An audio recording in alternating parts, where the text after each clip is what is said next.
1 year near yenuanom helicopter crash senia elembele keke kan ye no omunso abusua ni nyina ya wish omo a very warm condolences yenim say by now the nyame a ocheche omure from the event day na be seen na guso ekro omumu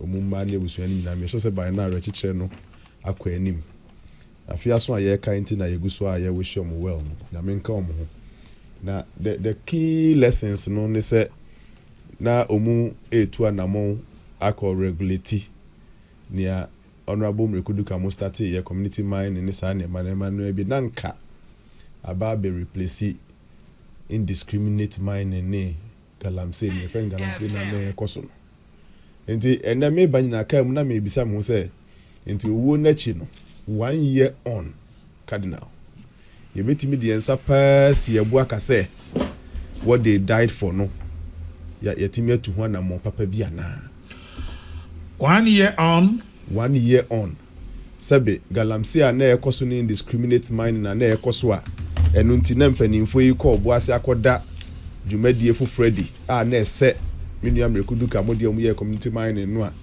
eba be solve the problem of indiscriminate mining and illegal mining no cardinal. My question is moja nwotwe ehwegu ye na chi no 1 year down the line, can we give a good account of ourselves? Say, yetimi etu sana money ye dia share at least anye hwe kra omukra no ye de acheche omukra we na ashe omukra ni onyama na me kai say menua foreign affairs minister kuja to Ablakwa e ka say owo we e be ye a mark a de beja so tu galamsey ase na omumoja na nhwe ngukwa. We had a lot of, I mean, out of emotions, out of the grief of the moment, many senior men and women made very, very instructive comments. And so, when they try and 1 year down the line, we offer some WhatsApp on call.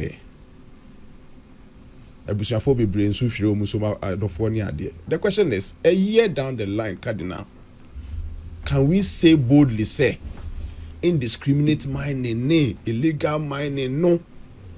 I no hun see enti mpanimfo efa so call ye sebe yetu ho anamon. Can we say that one strongly, say yetu ho anamon na media? My answer is Debbie. And that minua Ima Amakofi Bua, minister in charge, say the reporters and say Najuma phone free constituencies in this because oh minister, oh yeah yetu ho anamon galamsey no yetu ase me mani nyini na baby ayen free ni baby amemi free ba eni ne tete wo news mu baby galamsey excavator kan da ene galamsey excavator se keka ho ema baby na nka issue problems no nyina ene ka ho no madwene mu no hwe nkire se the death we recorded a year ago no sabe emfa so papa bia baso na nka echi I am still very optimistic say e kase ye be ya ye betimi aye. And penifo from Nancy form. The best has always come from the West. We wish Emmanuel Amakofi Bua West inform me and Sanyewa. We wish him well. Na Yemfan Kaka who said they died on their way to resolving a certain problem. Unfortunately, Minkwado Bisamia, that problem still persists. And we have to sit up and do something about it, Cardinal. All right. But that's it. Arabuduka. Nana. Achakaba. Ana majodo. Na what to say? Yankopon ehu ye mobore ehu ye waso apome. O Yankopon adom. Esme hu ye pa. Ano pezi me dase. Ozikan ebobo abado. Chairman Bename. Osimenda wase Shronkoma no. Chairman Bename. No way. The Ozini 80th birthday. Na eduwenyi minyamba teacher. No hu ye papa. Also chia papa panyamishrawo.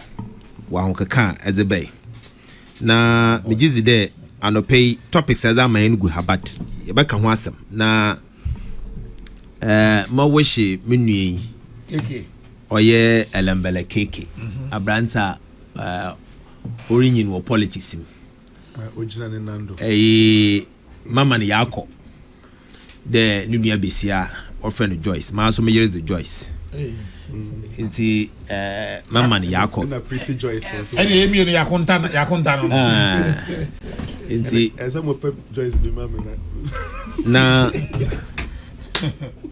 anopei onye nyije sap na mama oye wana wojina wanando awo Supreme Court abuano war prede Ghana yebenya yan fa hunzi no yeba ma hwana ayiko anopei sande Ghana ontum mba ne de yebotu anamona mfa su biara mba ho de chechecheche nkrofo in 1970s and 1980s de yebe revisit near the NG akọ back yeba ka ho asam na ma add my voice to wana wohwe won kwa wabra na was a helicopter was roko oboase munua Edward Kofi Omane Boama no ye Minister for Defense munua Ibrahim Mutala Muhammad no ye Minister for Environment, Science, Technology and Innovation oye Abranti Minuru Muhammad no ye Acting Deputy National Security Coordinator Ora Samuel Sapon na waye Ashanti Regional Minister Pen na osanso oye National Vice Chair azema NDC amanyuku no Samuel Abuajia na no so ye Deputy Director General of the National Disaster Management Organization or NADMO ena Abrante Squadron Leader oye Peter Bafami Anala ena Mana Uchum Ampedu no so no oye Flying Officer ena Krakra mana oka ho oye Sergeant NS Ado Mensa dam akra nyina nyamemfa won ekransi yi na mmom ayro sam yi de aza na wo kwa akaye no na ehu hia na oye no kwara Ghana fo mpede ye beka it is needless na it was needless Sunday ebazo no kwa akaye they were going to rename community mining and call it cooperative mining aza no kwa akaye aza wo hodadawo was wo kwa akaye rebrand onya aza sabia onyi ho no wo kwa create very sad. Now it must be a lesson to politicians. The yirutu anamona mfaso ho. Anamona was in Puntu baba, anamona was in Kenyan baba, yana brabom. Something that we can reference. Onya nzama sabia enhu hia. Mjizi de the man amona no worutu so yenda nka wontu. Nyame fo won kransi ye. No hwe hono do. Na wone busua a weja womba ihwe nyanumia pina womba susa mutalaze na menyin wo parliament my brother knows from ye dey bia oshia my brother nti oye me your papa oya branta na ehu de energy sonko wonu mu na why crowd de ubeyi na komem ozasom omani oye yew nanso ebusua nhyezen omani nhyezen na yemfanye adesua ze kese unnecessary renaming and them on fata ehu hia nda Jubilee azicha Flagstaff House. All these things are unnecessary. Say institutions re ejuma na ye unnecessary politicking in our lives. What is the difference between community mining and cooperative mining? What is the difference? And Galamsey what you are to say. And then Mpuano mpo waye Galamsey. Mpuano waye Galamsey. Mpuano. That is where we've got into. And so eba some one can organa. It be a minister Mua Sam George told us that abani biara onyim nyansa biara. Abani biara onyim nyansa anyipa woni biara. Dama ba no although it was 2 weeks or the solve Galamsey. All these things. One ferry humpo, one more. Wow, I see one akoko was the name. Kofuru Bonsema when aban papa ba. Very sad. Very sad. And say then. When you see there, Ghana 4 years, Fiazi womb. Do ya kasa bibeka. Women share or mano no faso in the name. Can a man can conzi in him. Send there. yezi amanyo sam na atuzi akohwisam yebesay binizin I don't better way through. And when I was in government, I said it. Na sisi asomaka. That me or you needless. That makes me feel do. No me blame Kofi Amabwa for galamsey. Because I mean my time, I said it there or you're necessary. Because illegality. Illegality. It falls under the purview of the security apparatus, not the minister. Minister, we train the uncover, you trunko to uncover. But it's the security apparatus that must be in charge. In South Africa, the galamsey they call Zamazama in South Africa. They've assigned security agency to the Ministry of Mines. That was South Africa. They are responsible for. And it's assembly or illegality or mining man or yet the security agencies no obisa. Not the minister. Minister the sector no the upper there. Or in ye. And I have been consistent with us. There until we get serious. Yebokodo ya banta NDC MPP to destroy this country. Nanka a local girl obi origin TikToker keke onamni baby waka there obi ekumnintwi or they win election inti akochen 1 year with hard labor. Oh Jesus Christ. Why are we doing this to ourselves? Ghanaians. TikToker obi abesi anara mobedi mpoye ne zen awon mo frama kasa akotwe yes ne yim de ibi kunentwi no the win election inti akachen amman 1 year jail term na nsem akaka che binya what start no so what start no any we prekwa na no ayo George Mreku Duka ni introduction ni na me call the literature review dia me hu de obetwero ho enti se introduction kwani dia ene eno enho asem eno no and some other person so anopa ebedi ho nkomo MPP NDC democracy ene ho nsem whether democracy is under attack or not ebehu oboase sectex asem no so ama ehho asem wo hase ya se ya to school num the chance for say omo headmaster no okusie 4-month-old a year akwala wawu ni ntimi hu akwala no asasem na se yie eno makoche headmaster na bo no ama yesi ba headmaster ndan no enye asem ketu akra na ye pe oboase posifo no omadi nkomo asem no ho but ya nya omo nti se bre pa ye nya omo a ye no mbekasa aban kire se fam wo bo okosoro nti 2 cd no a eda so why you see the free so say be ya amanfo eho ebe han yen na nyesa ase de esi kono na ano edin sansem nyina ewo mepono so anope ya mebedi ho nkomo na me ne se me ba wo a na mama obre se sansima dunum yi me pese me tie de wo beka na wo kasa wie a na ofoforo so ba na wonso watie no se de ofoforo no so tie wo na pepepe na etiefo etie na no pai etimi afa yankomo yi emu aba enti nema edapo no so yi nia wo pesa wo de hya ase bia ehwo kwan eda ho the next 15 minutes eye keke odia nana enia meda wase na me use opportunity way na maka say mete say honorable Mrekuduka praise honorable Amakofibua and many Bebre will makumem because sana politics near no say unya ni papa no born home de no juma. What you have to do is to just praise him for a juma or yeah. Praise you. Oh, yeah, one but praise you. I mean, you say he come Nabasu.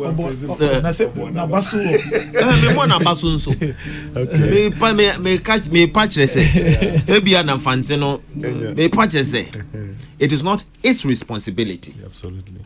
His is to profess policies. Okay.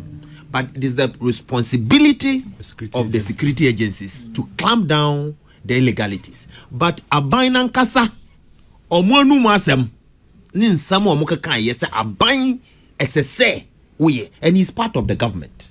So he needs to be blamed if he is not assigned. So I want to see what is taxed the security agencies to do in respect of clamping down the recalcitrants in the mining sector. Okay, into no person say the illegality or na illegal mining, no, you don't blame Honorable Kofi Boah. That's what it's. You may put it that way. Oh, your lawyer, it was you're the answer now. It's what admit to say, and yet Honorable Kofi Boah, and they call say illegal mining in Ghana. A idea what dada. I don't know Honorable Mekuduka, a deputy minister, Krano, or no crowd witness it. Honorable Kofi Boah ba say Oba be yen hihye na fight is illegality no. Intino we are on the right path, but to say the oti lawyer yi I mean mra ye the governor mine illegal mining so bebre no mra se some nim na se tu ye mamra na ye adwuma a lot of things will change in the mining sector. So remember Honorable Kofi Boah Abaso said the Minerals and Mining Act no se see ye review act no amend the act no enya cabinet approval ebeko parliament be man parliamentary approval na go back to president na wa assent na yenya new act. That act is going to change our mining and mineral sector. So that time this one a lot of things will change. It remember Honorable Kofi Boah Abaso was a move now why any telembele phone na yɛde mpaebɔ ɛtaa ne chi sɛ obetumi ayɛ dwumaden amaye na issue said that table ne so no ɛyɛ yɛse lock-ons over democracy demo the ben ne ɔmakogu Supreme Court because of almost democracy is under attack. Democracy is under attack. Mementias you said democracy is under attack. And you see, sometimes MPP for no say omuhu the omobeya they just want to disturb the peace of this country. Omufri abe mu ncheye. Inti I say sebi oba bi diu ewubi. No free wa brabo mu ncheye. Na de nye be ma na ye oba. Oh say oye oba de be ma say obi ye wade ye oya te say oni oba wo na wa ye wade na ye oya. You feel it be ma de so ye wade am ma boys but oba de na say oba aye wade ye o ya pa na we free wa brabo mu. Na ade chinya so oba na asaba samba be catch o niema o ye be ye. Na wo wa brabo mu de no de ba wa brabo. Ye ne o matena 8 years o my way mu. 8 years old. Omoko opposition no munya 2 years here. Now they are telling them said the democracy no more enjoys this year honorable Mrekudu Kati or Kasa etuonsi so no is under attack. I'm surprised. Me tieni de bia o radio ni TV so other platforms. Me who so be di obi ye di tuonsi so that na so akasa mo bi abebo no studio da. Many MPP for ko show sa me yenko show bia ya.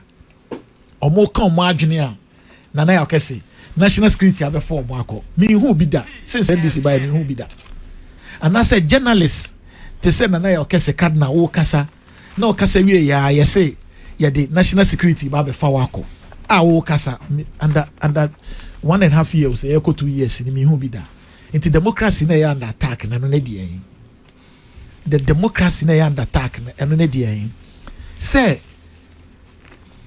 your court Supreme Court Court of Appeal acquitted one discharge said in Tamakru and no a democracy is under attack no then it means media menya lawyer but honorable Mrekudu Kati lawyer so Court of Appeal cannot acquit and discharge obi aya convicted now not just send young court no because then there will be no democracy.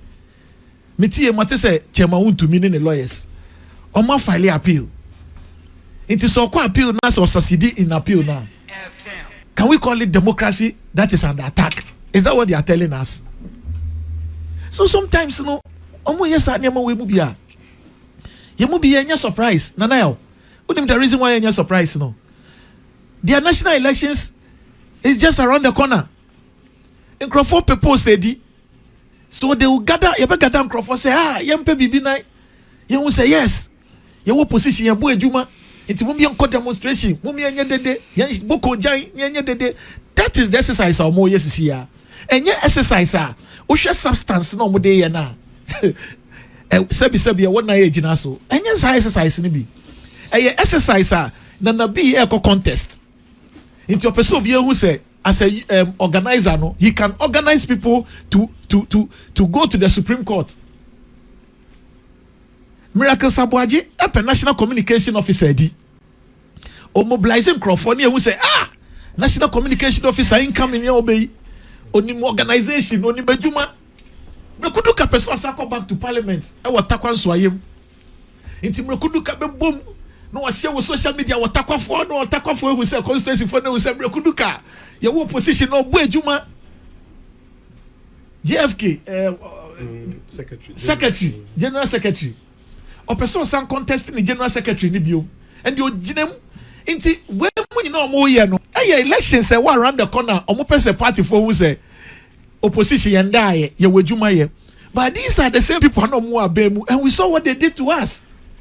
Inti the omo ye idea for me is just to announce their presence say omo per contest biako. But who substance need the reason now omo dey call omo crafty idea we say democracy is under attack no.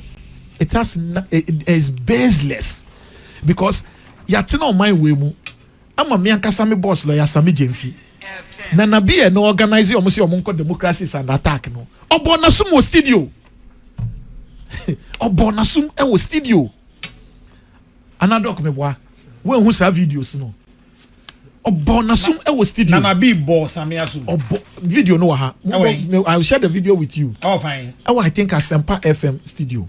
Really? Yes. Nana B. I'm hearing that for the first time. I'm telling you, I'll share the video with you to make Kasana Wobo. And we are friend democracy is under attack. Nana yo, me say by who said journalists be a kasa wo mind we mu expressing the mind. I'm a national security abecheno. But under MPP, oheneba bo amabenye. XYZ. Oheneba ma doc we mu. Anu nie Nana B there. Mamin kai mau. Anu nie. Nana B slap Sami Jemfi at Asempa FM studio. Anu nie. This is the news line. Ghana Web. Yanka said democracy is under attack. He said video. He didn't say. But there is the video to read. There is a video to read. Yanka said democracy was under attack. It's the same. Until that. Oh. You too many atresie. Ni amamu biedi. Atiefo biedi. That's the video. Who go video no? No. Give the video to them. Yanka said democracy was under attack then. Yenya journalists were my express your thoughts. By the time we be studio no dance wom or anybody mo amabenye. EBC wonder aban we so. Into democracy na wonder attack no dey. Say court of appeal equity are discharging a convict. Yes, democracy is under attack. The same court of appeal here were discharging Omakogu Supreme Court. It's the same court Oma file so Omoko chairman want to me appeal. It's the same court. So what is the democracy under attack? Is it not the same court and run? Parliament take a decision within 24 hours near setting up panel to overturn the decision of Parliament. Is it not the same Supreme Court? Did we say democracy was under attack? In Chomoma you break. Now, on my near dear His Excellency John Dramani Mahama and Sano. And now me no Kasano. It's 1 year paper, you're sure your ministers, any good citizens of this country, and we are mourning them. Is there somebody joining me and mourning departed souls? No. Omunam no mukotin fifre. Omu ya mama this way chocolate drinking no. Na mama special ice in fenguso. Mama fanti omu breso because what they are doing, they are engaging in I mean per word be amomo. But we are not disturbed by it. Nana, as a government and as a party, the catch a Ghana force ye no, and not Sanshisha no, and ye focus ye. So with this democracy is under attack, no more demonstration, more cocky fit, or more pese, or more say opposition, no mudi or musicano. Into your face, mudisicane sana a fufu. nti e dia na cholesterol kosra na akwa nante awie mu na cholesterol na aba form because they can who of your opposition e dey adwuma na wo ye uni hwe no ani say odidi ano wada. Really? This is the time they have to go on demonstration, go and walk in the sun and find some this way chocolate drink and special ice mineral water to cool their tempers. But we are focused. Ghanaians are focused. And opemi bay, everybody is busy. Obi akone juma. Nkrofo trotro driver say drive your mu ye juma. Omo mo ton ma di eton. Komakola kwaboso kan. Everybody is working. Obi ampo ni wa they are listening to what they are saying. And honestly, anopemi bay na me share mo sister stations ni bi. A omo akọ Supreme Court wa. I mean, I hear interview. Mo pa mo frɛ mo reporters ɛwɔ hɔ. Na mo fa masses na mo si omo MPP for no mo akɔ hɔ no. Mo interview omo the reason why ti omo about. Ebi be catch us say omo ni madkroti omo aba hɔ. They don't even know the reason why they are there. Me be ni etie ba ko de bisa ba ko say. Edi enti no aboko jan aba be gina ha say. O say ye do MPP party ni ti ni aba. What? Odo party ni ti no aba nti onim reason ti o ho ene ebisa ba ko so say edenti wa ba ha o se ofu obo ayedin economy na say nti ye ba ha ni ya ba beji to me say Supreme Court dey gi to me no ho. Can you imagine? So in nipa kro ma se omo ye party for na omo de omo ko akotena ho no kra say omo ye sa demonstration no kra no sa nipa no omo de omo akotena ho they don't even know the reason why they are even there in the first place. Yeti miracles abuaji we yokoi hwe nkrofo e mase omo se omo ko show sympathy ma miracles ebi posi they don't even know omo ho na be from so obi awuti omo ko eyiye and omo share red obejina yoku omo sa ko gather the same group of people akwa but I'm saying that the ordinary Ghanaian the otie me welembele by this time we nyina se market ton ade enya the daily bread. And yet democracy is under attack because they have peace in this country. You see the 24-hour economy and that is what they want because Enyinasie is a market hub. A true market there. In Crofofri Lubo, in Crofofri Axim, in Crofofri Cote d'Ivoire, Epa Bedija. You see 24-hour market amomo by the vision of His Excellency the President. Say you bet to me Dija, near Dija ye near Yesekegu ye bottom. That is the vision I hear you into your Enyinasie market. Your bomb say you be your 24-hour market no to me to another Yesika. What democracy is under attack? Who told you said that is what they are thinking about? So I am saying that the good people of Ghana still believe in His Excellency John Dramani Mahama, his vision and the drive to reset this country. And on my way, Omumpeo, the reset agenda is ongoing. It's for us, we wish them well. That is democracy. Your opposition that your friend said we are not happy with something. We go on demonstration, but we go on demonstration based on substance, not based on fatigue. Say comedy and I say ya brebre yeti fie na comedy yeti na ye ko. It's honorable mrekudu kati opa bi so honorable mrekudu kase ade oti hese obekase. So obi ba be fan national security ba be fan obekye na adwen pepepe e wo ho. Nobody will attack him. So I wish them well and I wish him well. So see Obatakwan so ayemo, I will meet him on the street of Takwan so ayemo. Honorable Isatela will continue to be the next MP for Takwan so ayemo and we will support him. He knows he can beat him. All right, Martin, let me ask him. Let him say it himself. When you won't have a camera, Prof. That's what color Haba. Okay, very well. Say, my name say I am sure you do me so. Me cock the conino one son of my bahwa. My time good. No, I have me that say. Miniaba atama me. Or kake upset. Kesben as that house or moye technophones or boy me pa me phone you know I infinitely fold no essay and why am I saying sika kura me chia kura me change and no pe so order me ka me chiaw manya chiaw dey na say otiase or dey na juma e phone na government absorbs 2 cities yeah that abayase ketu ebien so obi ayi phone amana untua kana ade betana betua but all that me can SM say jama me sika nya nso you said atama me why are you vintiase me say no atama me send message mama so na me I go pass mama me na me go pass mama one hour pass mama Oba na we din anka obi anche. Odo no that me kan ti na mama. Enti atama me mama nte wonka se sika no watwe ni nyina na wontu aya. Se so kinedu edi ti o ye rada no pe dia me am de mo to ase. Se wonim dia. Good. Yeda abaya say 2 cedi. In fact, ya adwene mu no me kwa ma adwene mu no nanka ebo ne ba form in the beginning no sebe Ghana for so yen so ye ho ha ye kakra nanka ye. So for me, not the imposition of the initial 1 cedi, any subsequent 1 cedi ni nyina nanka me feel senka buy ni jaya me ho ha ye kakra. And so or the beto so ye nyina ye ka say ne emu ye den a he should be willing and ready to remove it to say and also a honor edu ya abai na yi we yi effective Monday and so enne me ba me to fuel no fuel are usually me feel 700 and then me hit 1,000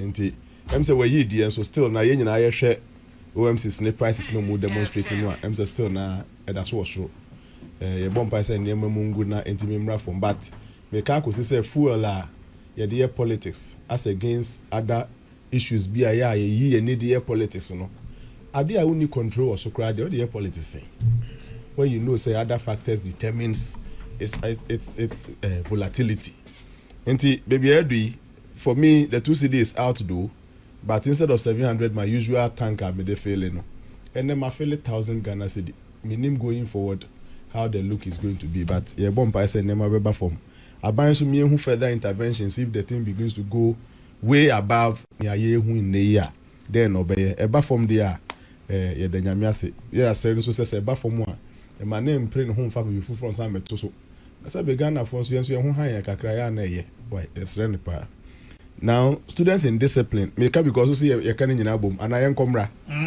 mama 15 minutes okay. you na be manage students in discipline nso there say be my teacher ni minti minyi mani nka say enema ekofom ekoso obi ka kire me say tete no so na sa na etie enso na social media ne advances in technology ni ho nti na information technology ni ho nti na ye hu na mpanifo kra na ekọ secondary school na no mkromu ye enema yakesesem classing ye hu that's what I was told but eno na me ni ho ne de ye hu de sincerely speaking ye hwe ye morality ye hwe ye values at home ni den there enkra ni bebre behavior no it goes beyond the normal moral systems are nyina ye you know it tells me say or my no value systems are break it down schools honum crowd and hona ke kokoji nimdie training ni adnya ke hona free all uniformed institutions crowd here sen community me demonstrate a certain level of value system bia e ma ye hu ni ehu so enei JSS for crowd bo ma teacher for obuase sectech ya ye kan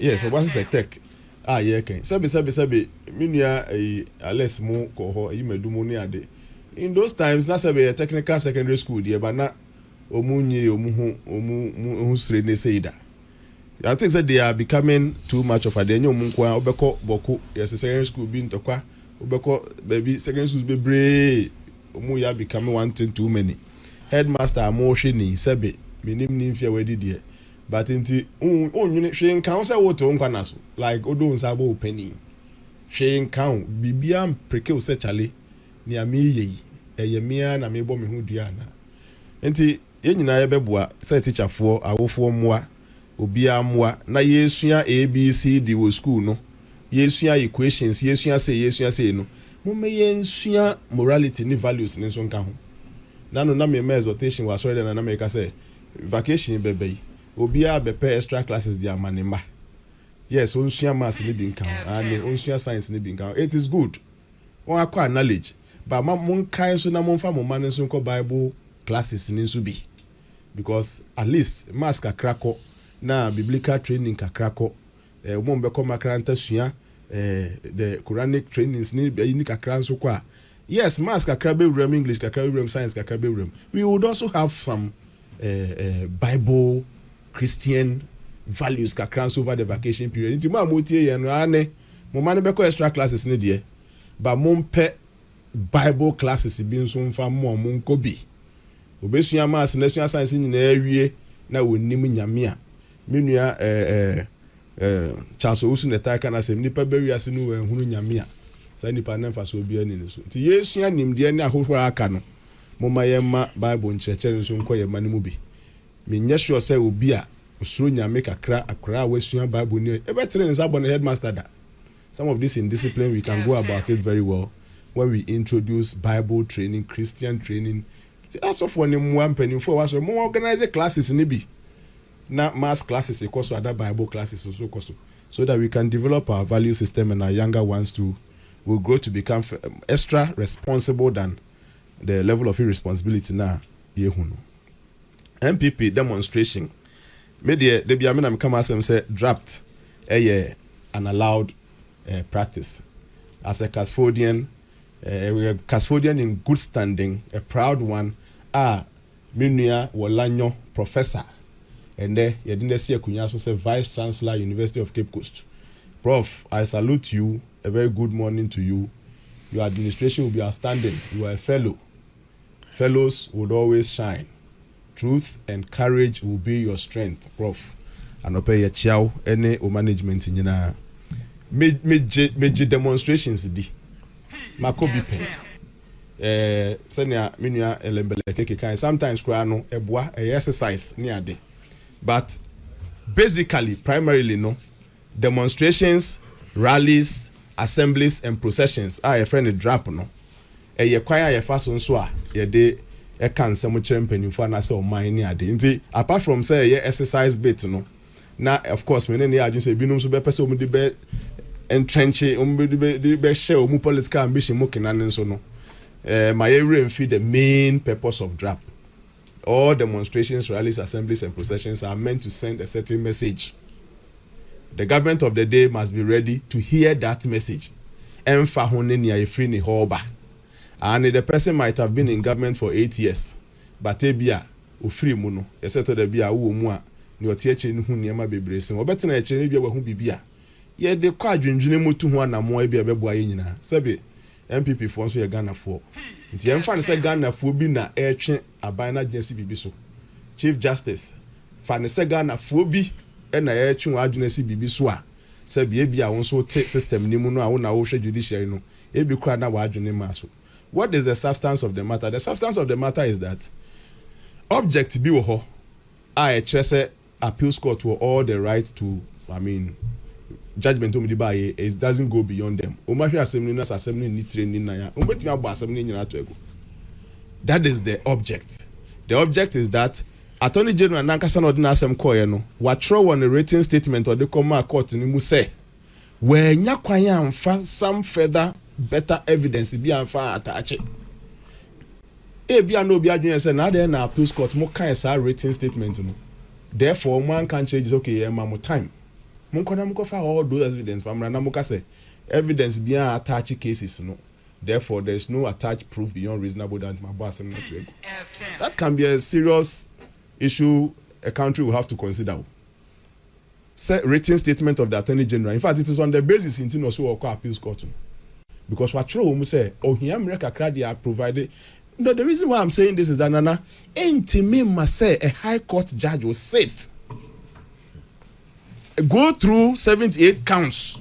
High court judge, you know, kafra, only proof beyond reasonable doubt. Doesn't she? There's a lawyer. Any proof beyond reasonable doubt.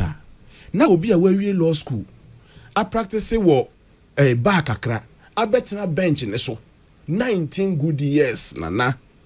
Enti only proof beyond reasonable doubt. Na sebe you see ye di intentia ye buan tentia mpa sebe so buan ya kwan kakra da ho.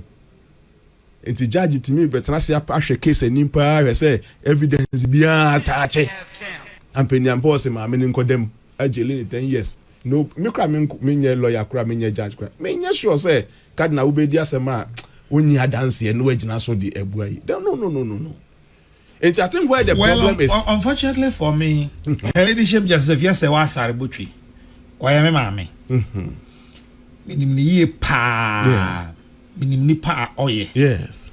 Nti me di ne ho dance ye bia mze enju nche nim. Yeah. Left to me alone that woman. Yeah, because you see, it made me feel man the power minimum not to send you a unim no. I feel say wa. But I can't believe myself say me way. A professor to send me. na bi amaye bibi professorial work bi di ato with all the science, with all the mathematics, with all the studies a minimum di ato na me nyonko professor bi abefa 78 was we training nyina mu na me go school here then. How is that even possible? Send me na the otra diabe mu na me so metena diabe mu nti ni ayeye no it has a certain subtle yeah, we should be sensitive because me na kabana nka like what is the appeals court telling me? But I don't blame the appeals court much because there is a written statement from Attorney General no kase onyamra anko further and attachments anko be attach e bia nke say appeals court to no boas kakra mom ko fa say inko ba in fact betia lawyer for bebra na bi mu kase ene nke say Attorney General kran so gina so a moving motion for ratification of ni sheets as and then be a lawyer for no be kan achemu onu so Attorney General so movie sa motion no appeals court so went ahead with no evidence attached. Of course, court to be able to say or no there is no evidence. But na case ne so ankasa de ya ante say judges now a lawyer for na ejina menu aba said na ma name no ebeka say an case no evidence be attached. In fact, utie lawyer tua any penka deputy attorney general na they tell of evidence in writing and evidence in then and they say no evidence attached. Ni ya manako say high court bi wo ho e wo Ghana ha na wo wiase baby ono de he doesn't care about proof beyond reasonable. There can't be a high court like that. I think there's a substance that Chief Justice must at least listen. Omo the petition called the onhwem na ono so ne dia kakra obetimi aye no onye. Then apart from the object here makan ya eno ye paper so nkrata no, there is also the optics bit. I no so say letter ne call Jubilee House ha ese no so mpani for chief of staff with tie yen ese no so je no so hwe kwan am so afaso because as for the object menye sure say fa President Mahama ho sabi onye judge na anya ono no tena case ne so judge bia wondi ese asem mo nti na yema obia ne din enti se on so ye judge bi na fo say bibi ni na intention bi en fanfa so I know the why would na be go against that. I won't blame President Mahama for any justice judgment be a baby and some one blame no. But there's also another optics bit no dear President Mahama ni NDC for pill omum pill. Yes, it's a same si wo feature asem kro no ye boss ye ka pe udin bebem nyame mpangu busuafo ye cheche mo re but ene obi obeka helicopter crash bia ka obo aseka ho because that was where the aircraft was heading towards. In the helicopter crash or boas no say asem si won feature asem kron da be boss bi e be bodin aka ho. They have a certain optical anema bi ade su de maske say omusu no ha omu kakra say ye breso judgment bi be ba akwese Chinese film Mama Dokunu wom ya hyehyɛ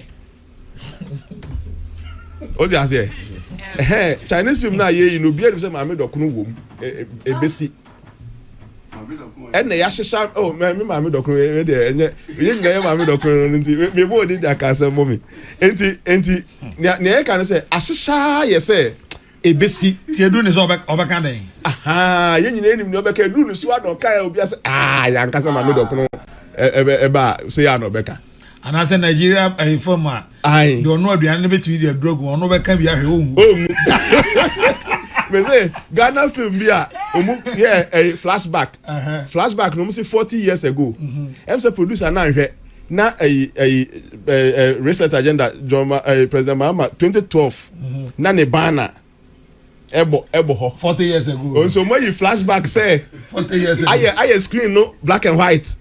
And so now, President Mahama na boho no. Na President Mahama boho 40 years no. Enti ejo time aso a usi from. Time aso a mesi from no. Dia aspect e wo mu a enu nti se bibi ba Jubilee House as chief of staff limpen for gino mu hwe ne say. Say the optics there is not too good. Adenti na maame no twen ya appropriate time and no buy. Adenti no bedu ye nso no or he took 15 days before we could record say afedie oko ade na hwan na say be judgment dane so a oba odi kan kofi. In fact say judgment do bi so a airport ho ananka phone be take full adi of you. The optics there is not too good. Now we for fact so Kofi. And I say ekoye artist ba keka me indeed. Oh, say obi be kan say minister ba ko Minister Franklin Kujo na be kan say ha. But Franklin Kujo doesn't speak for government. Oh, na make say me I'm not saying it for a fact too, but optics there I thought there be a perception na keka sa na e forming optics no wo ewiem. Sa na nyina builds up. Then everybody says that obekwa appeal. Okoya ya be acquitted to discharge him. Including people who don't even know the head and tail of the case. Are they changing a news item? Hey, Madam said acquitted and please.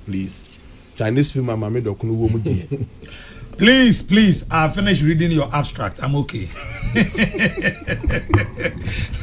I want to see your methodology.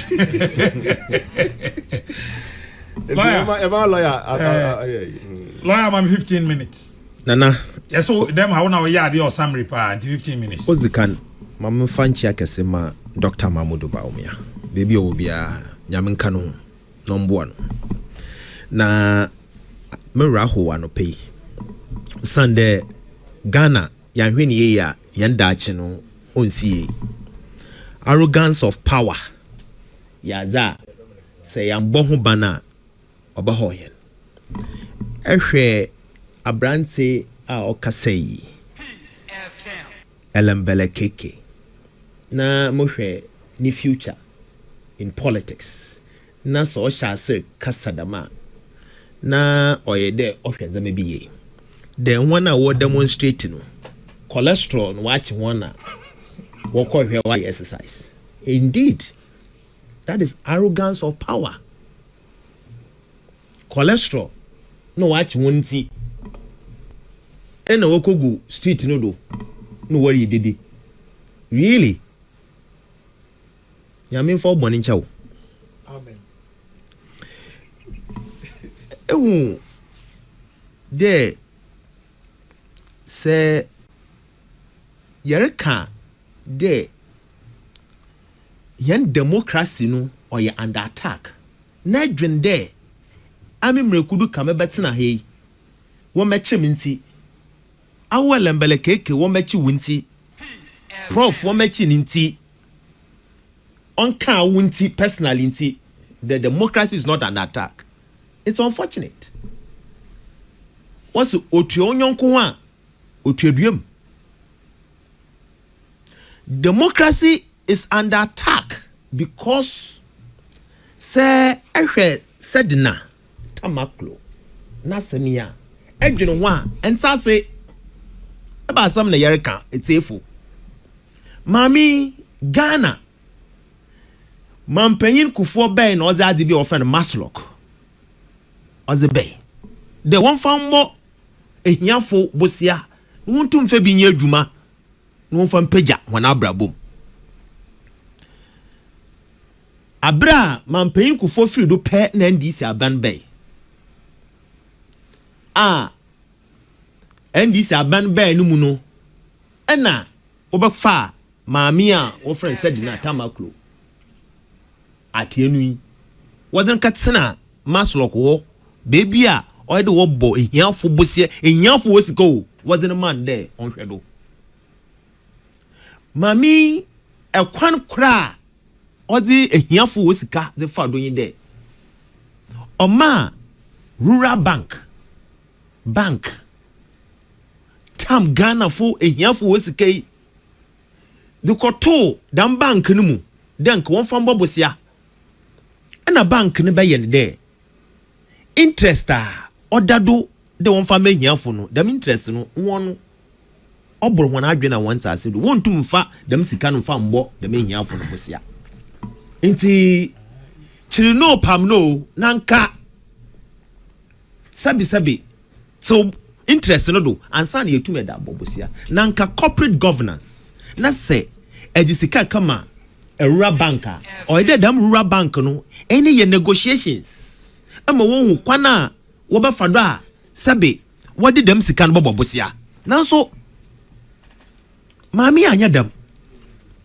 otam sika Ghana fo sika idi koma oye rural bank no no owie no bank ne kada 1000 no maame ne sɛ ntasa fa sika no bra nti anka ɔyɛ dɛ wɔde maslock account no ɔna nka ɔde wɔde sika no bɔtom maame ma wɔsoa sika yi de gu efiewura bag mu de hyia no bacho na filling station na ɔgye sika yi ɔde gu ne car boot free. I mean, ebe no man no ye serious a oboboda me brei. Ibi a Ghana sika o, onye wara said na usika. Ghana sika. Ah hwedo ehiafo sika hwedo. E da to bank. Na bank no waka cho de sika na de ben no, enye na nye negotiations. Inti interest na da kan wonu po no, yenyim. Na senye adwunbon na adwunpow na fraud na perpetuator. Abaye de madi. Na sika no post as riba banka per corporate governance structure to maslock account esese ogu efiewura bag na kejin ekehia no bachona eyi onye evidence beyond reasonable doubt no ebazi. What are we talking about as a country? Efiewura bag na Ghana sika ekojin filling station sedina bra obo enyin Ghana fo ono NDC for so anyabon court say court akade na court no evidence adeba ma court no ono hwe ho obu ho asemo na nyipa so prosecutor asem no yaban attorney general nti say ya adere wonran na de court judge na nyima judge no onya no na okobachu na ho ono meza aboto na nyim na oka ho asem nti se yenhye da yenya no wonran na fa court judge n'enyim no no so nka no wonran ya oboka akoka no wonran because wonran na oda n'enyim no ono orka ho asem. And that is why yes abanabem because the AG himself is a government ono no to abanfo to the extent there mo oyaro hupo kesiponye there court of appeal wa kade wa quit no wa discharge no nechi no what's other prison. I mean, contempt of court. Why can we have this in this world? It's a confused government altogether. NDC is a confused government altogether. Why can we have this? The same Mamiara, Audi Sikegu, Oye Efiewura bag me. The same Mamiara Nkasa went under Section 35 of the Court Act. Also a court for plea bargain. She was convicted. And plea bargain, you'll be convicted before. It's Naranka Sampono or Jenum Fumpotum, baby, do go to your cow. She went under Section 35. Enyania friend compensation and restitution. Or Sansusumpo Criminal and Other Offences Act 1079. She went under that. And na okonya dam plea bargain no hwe moye ma rohum point there GPRTU for war bases wakra what's wadaba enye GPRTU fu yi enye nhiem when agree on the prices wo bay bas kwere no bo oye ne 3 times the market price what the sense of the bases you go ha bases you or proy poto. Na nkrofa what's the warrior BB offering sensitization wa manisika there on fankoye sensitization them sensitization no when you to pay the charges no when you to even 20% with this nkani na poto chede 78 charges no ebiampo nyiwa ehwempa ebehia reasonable beyond doubt chede oye clear how can you Bachona filling station or your Maslock office. How can you transact the business? Oh, Bachona filling station. How can you do that as a government? Nasiel Kade, the democracy is under attack. Whilst wound to me, on fast so nkoye galamseu. On fast excavator nkoye galamseu. Legally no wa kwa ne concession. Na nkasa wa kwa ne concession legally. Ena ibia bade or baba ye reclamation nti ampaso so me peda me reclamation nti ode ne concession no san the galamsey for alcohol emma honora wuntumi ne company no akonta mine no they wrote to the regional minister then the galamsey for abamasa asedo into braba pam one emma the regional minister could testify in court there ampa me de asuda fo call ho pam galamsey fo nti se wuntumi pedo galamsey anko call regional minister ho okaka chen the regional minister be pam galamsey for wo masa asedo nkonsi enso or testify in court them de so asuda fo kwa asase no do ka pam galamsey fo edifi ho wuntumi wonjeli ne de sabia or de soso akobofo mo ana or de excavator akotutu fo mo ana wama galamsey fo akho o se or de ne concession amobi a wambo minister amanye on 19 other prison 20 years ama ebi disika egufie wura bagum twom wa me twom Ghana sika pem op asese egufie wura bagum ono de onkofie no onkotene fia and you are telling me that our democracy is not under attack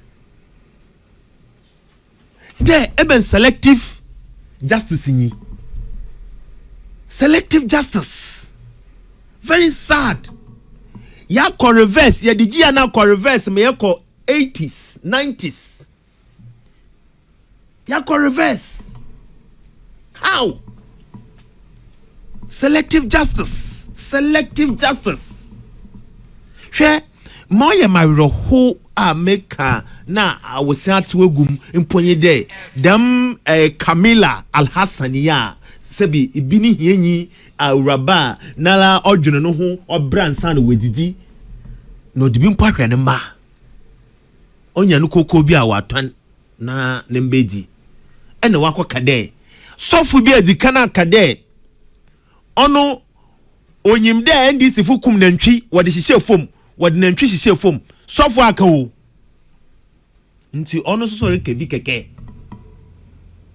na se ewachi bi anka yesofu na edikan ka china na sad Camila Alhassan anu ho akire nara odwene no ho na sofu na aka nti no nso kaka de NDC fukum nantwi wode hye fom nti na won wini power wakochin wadna to efiaze afekor with hard labor on sanya jumadin kan. Is our democracy not under attack? Are you telling me our democracy is not under attack? Indeed, our democracy is under attack. And so when I go street no do now warrior demonstration, I commend them. Maraso super matter. Democracy is under attack. I'm joining them from here. I'm so sad. Nana, there, Attorney General say also will apply for stay of execution. Stay of execution is not a ruling. It's not a decision of the court. Until say we in concert, them I mean or the prison, and now under prison or fear we in concert or a contempt of court. Even to say there, say court of appeal, why discharge now quit and I discharge now. She is still in court, in jail. That is even an offense. When we are serious as a country, we need to be serious as a government. Here, also bra, yeah, campaign. No, son bra, we are governing. Say, a governor, your utterances, your demeanor, your posture must be different than there, a campaign. But then NDC will feel that they are still campaigning. They still think they are on their various platforms. What you did? Very, very disheartening. Very disheartening. Inti ami kakra futu kakra mazerma NDC aban na John Dramani Mahama, the president of the republic in yede. On reflect over some of his decisions. Mamu wanyani yodium.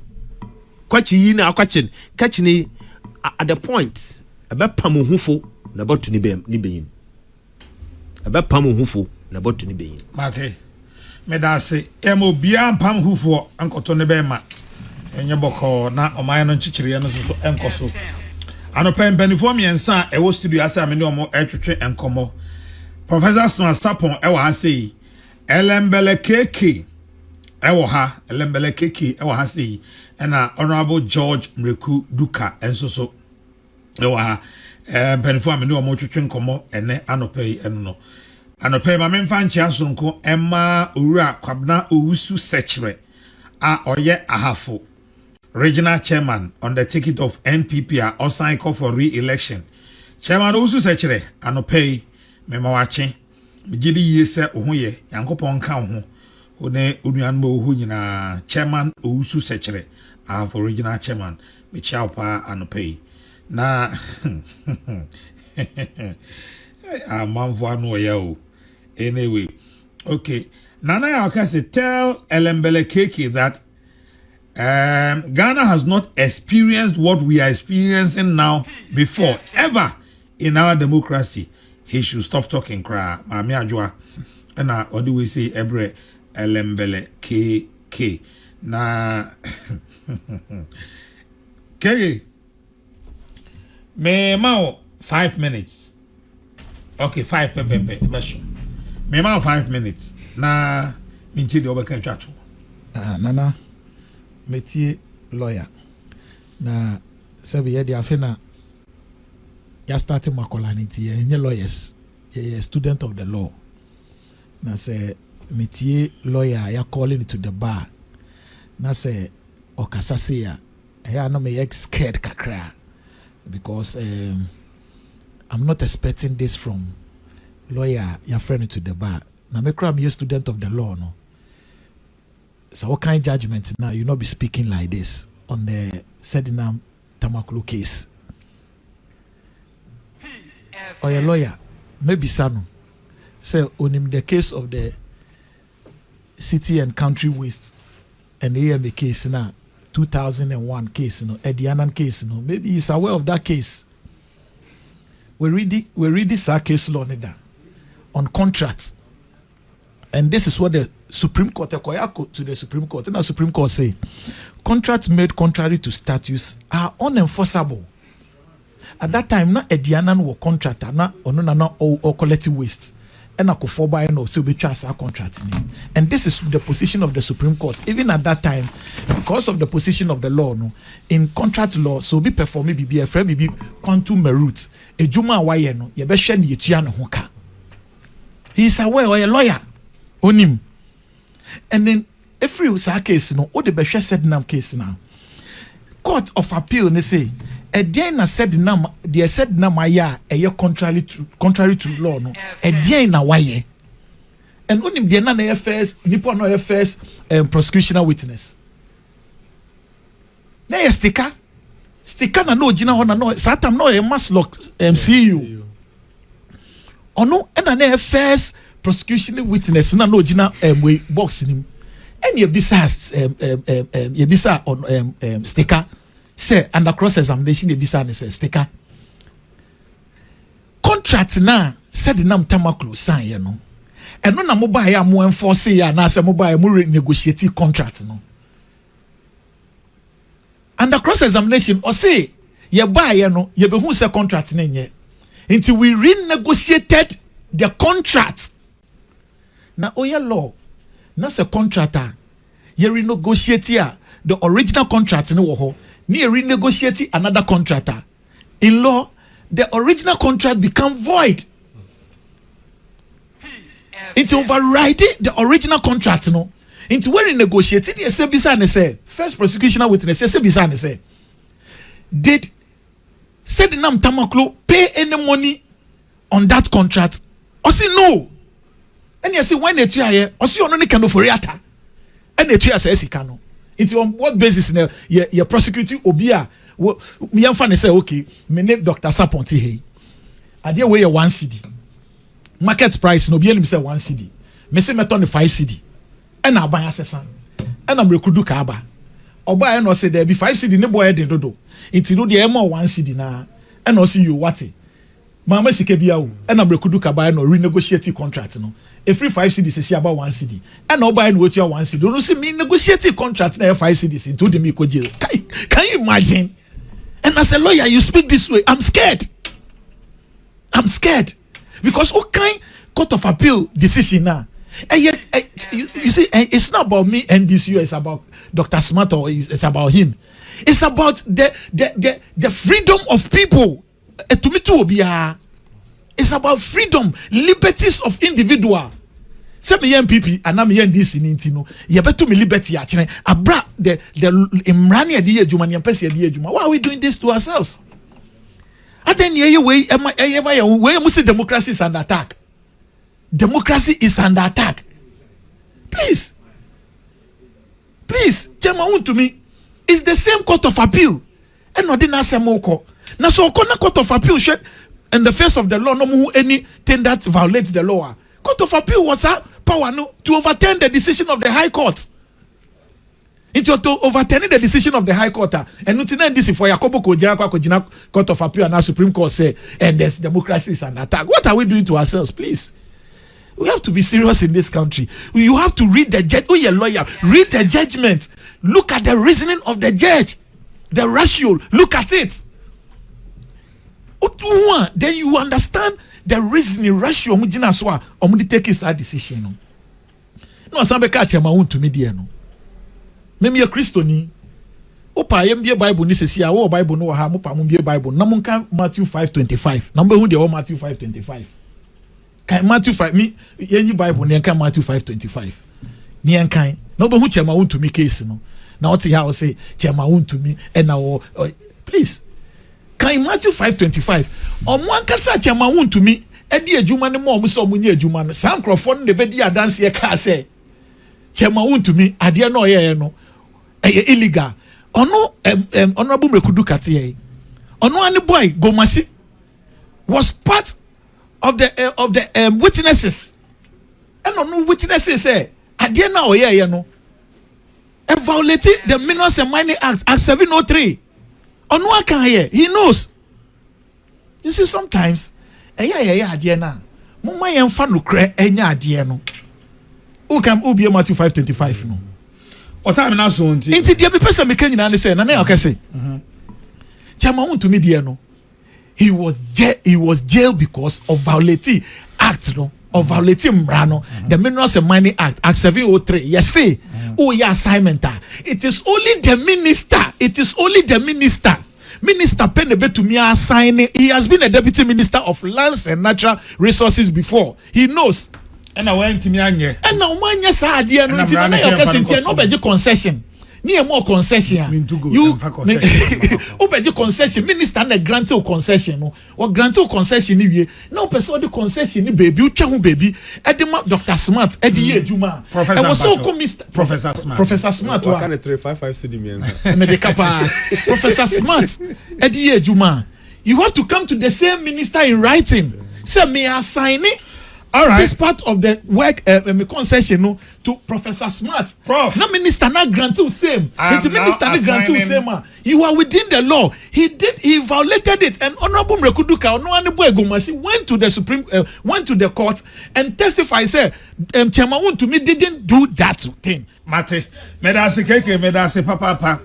Busanfo mamemfa. Ask Keke if the case was bad at the High Court, as he wants us to believe, then why is AG appealing against the decision at the Supreme Court? And no, the obedient, but Professor Smart sap on time. Although phobia so chere oyibi kwano so ho or asasi bi wo ho asasi de yie pa oji a obetimi de aye niema bebre se mo wani age ho se obeto sa asasi no a the numbers e 0244 50 4237 0244 504237 and at 0278 850882 0278 850882 or say asasene da oyibi ekwan ho pe a kire se be dan eye oji a obetimi de aye nema bebre 0244 504237 and at 0278 850882. Prof, part of them. Yes, sir. Me PhD student back who tie me yaw me chiao. Ena menuaba Lorinda Beria Hansen so bulukumase also na asmezi way your poor meka chon kam meka mate Or UPS anim ho. Mati. Matthew 5:25 police for quotation. Okay. Police for quotation. But say agree with your adversary quickly Thank you. while you are on your way with him, Thank you. lest your adversary will deliver you to the judge, and the judge will hand you over to the prison officers. Exactly. And you will be thrown in prison. Yes. But as more can you No, and we are chairman to media. Or be testify what chairman to mean. They work with him because they don't want to be put into prison. No, Prof, because they don't want to be put into prison. Because of the adversaries, they came testify and said, "Media making prosecution." Are you part? KK, but you had your time, and then find the time. And then for time. But we are police for brofo. You say police actually now kasa we go no cost station you know only be can in camp kwanza no do station. And my closing remarks grassroots mobilization I'm say I say no me so say MPP for be brave aba be do hono mesre say both MPP and NDC nyina no omu men omu grassroots e basa se mu hia dom dia ye draft medical kasa media I'm a full supporter of draft me must be called demonstration I mean any problem because in my training as a custodian normal. But yeah, sometimes any I can say Mike baby son say denti na wa hakra no nim ni enti owo ho no bebre no ayetiti bebre. In fact miracle dey ya no can on camera oba ko bi say ya chire mondacha munyi nimpie mi we na ya chire mondacha no you go boss ya chire it mestre say it's politics is part of it. The beauty of demonstration your ability to mobilize, educate the people so that will be a part of the reason why you people have gathered. Obi will be a part of the reason. Media near so you say the tips ni beba. Let the MPP and the NDC take full control of demonstrations, rallies, and adi because it share the strength. Niemani ye friend say obi oba bi anim ni enti oba. Every constituency in Ghana, MPP in the crowd more than 1,000 delegates from a polling station for Ade Basro. It is a more demonstration. Be say multi-million knowledge at least 200 crowd from every constituency. And only party no only grassroots no very together. A Bema mobilization no are very very fast. Enti kakra America no you better send your tips in the beba. So munim nento wa no munim nento wa, but the advice is that it is part of politics for you to mobilize them, educate them before they come out there. Honorable Beto Aso enti nana me da say. Honorable Brem, but before that, Honorable Carlos Kingsley Ahenkra or CMBSA KK ba come and say. So if one to me was wrong, what about the one who mind? If one to me was wrong, what about the one who mind? What does the law say about him? It's truly the position of the law. And we should question it. Say, make a kudi bone. Ochemia, namdo ako me master ho. Unless capacity is in question. Na say me say me a company na meti me aye something. Menyini me so me ye saying me everything. Na ochemi say me involved in destruction of the forest. Me na more capacity to think maybe be intact no. You shouldn't let me go scot free. I think people are going to court on that matter. Five minutes. Nana, Alambele Cake, I'll forgive him because he's not a lawyer. I'll forgive him because thank you for forgiveness. No meaning. I will also a student lawyer. And a law student, I will ask you also to read on Carey versus Misa on consideration as say nepede spouse. I will rather ask you to do that. 2, here the government itself has even agreed. The Attorney General himself has agreed that what the Court of Appeal did was wrong. The government, then you are here shouting. Your own government, you are defending, is saying what the Court of Appeal did. It was wrong. And you are here shouting. And that is why when we are speaking, you must listen and listen attentively. You don't just talk. Here, Nana, I mean, but you mentioned my boy Gomashi there. He went and even testified to defend government. That is also wrong. It means you've also not read the procedure. I mean, that is not what transpired in court. And see, Sabia, yam to yanobo yer kasa, and some na yer kano as a government. Here, NDC on 4 who put that demonstration where ye over unko 2 or 3 won't coach them. No one for our bloggers. Hey, about this na waha. Oh, it is possible. Possible. Oh, but you might the kunta oh. Why else won't Jerry Monacha? What do I? NDC can do that. Into scheming and all these things. First comment to make in there. Maybe me say one station committee and what's the day? You can do it. The map bright report. So now can do it. You know, I mean, it's very unfortunate as a country we are embarking on this trajectory.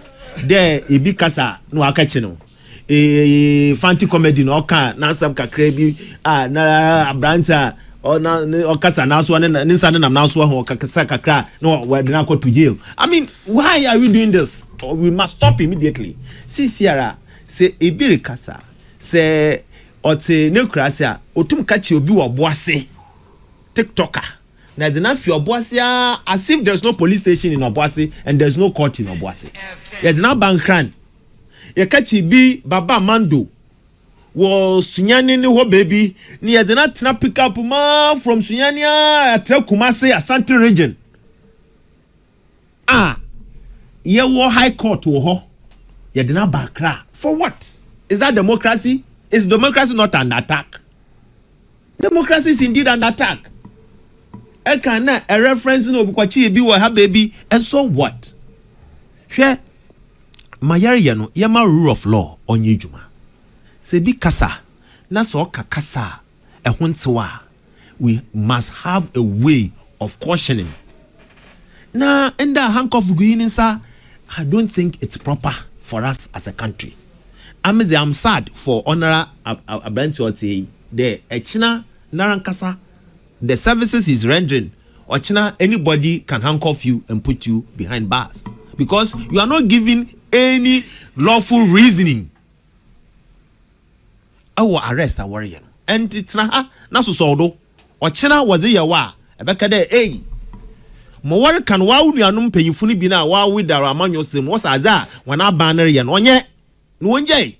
No wo suma wana wo kita position. Says is a women's commission as chief executive. Yaro. Ochina. There's tomorrow.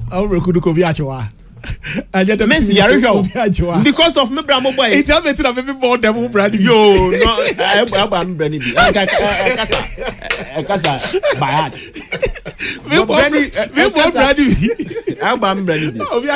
Yo, Miss Alba, I'm branding. Oh, China, this is 1 year. They say, you took Chobiaro. It's sad. Oh, yeah, some do. You must be worried. I'm telling you, you must be worried. There's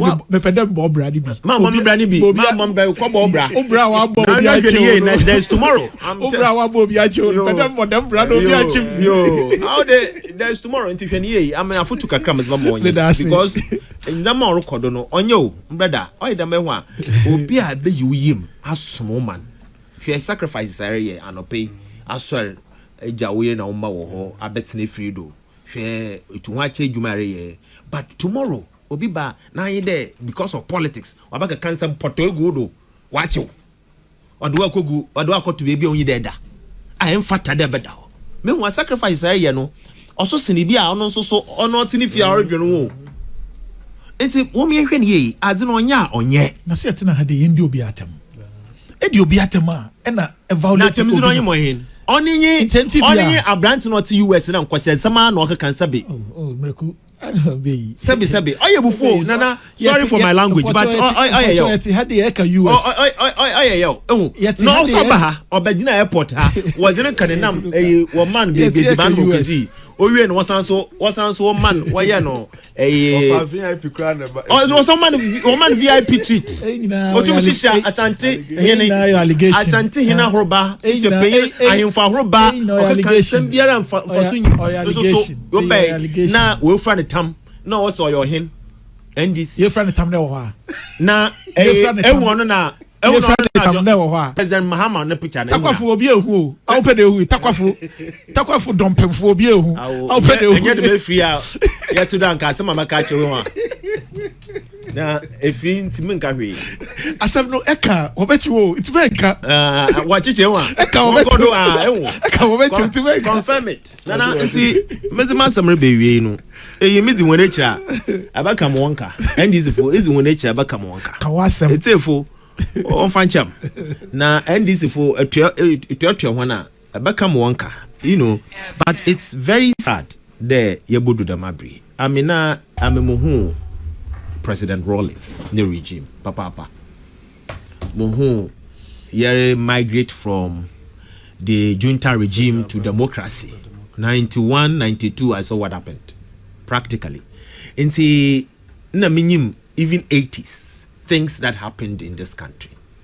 ma yere ye no onyefe na dam samsami osisi yetim echichichire woma ibiara nkasa ewasama monfina komem no nkasa ye ni nja nda wachi nda we fizi na account ina rekwa hana obiampo aneda mishia branch kran pipi ni na odisi for ose honorable sisi me kasa mpa na musuro indeed that is what he told me and I was sad I told mensuro ma me biara nsuro se kasa ho fata areka na areka no kwar areka morisi there sisi fewer prizes wakosol kokokuafo sisiara wana brabo ayembasa another what time aso sisia galamse watati se wo bebia ne da mama ebusuafo a wo aboso mama won hyezen explosion a osi wo ho a nipa ewu wo ho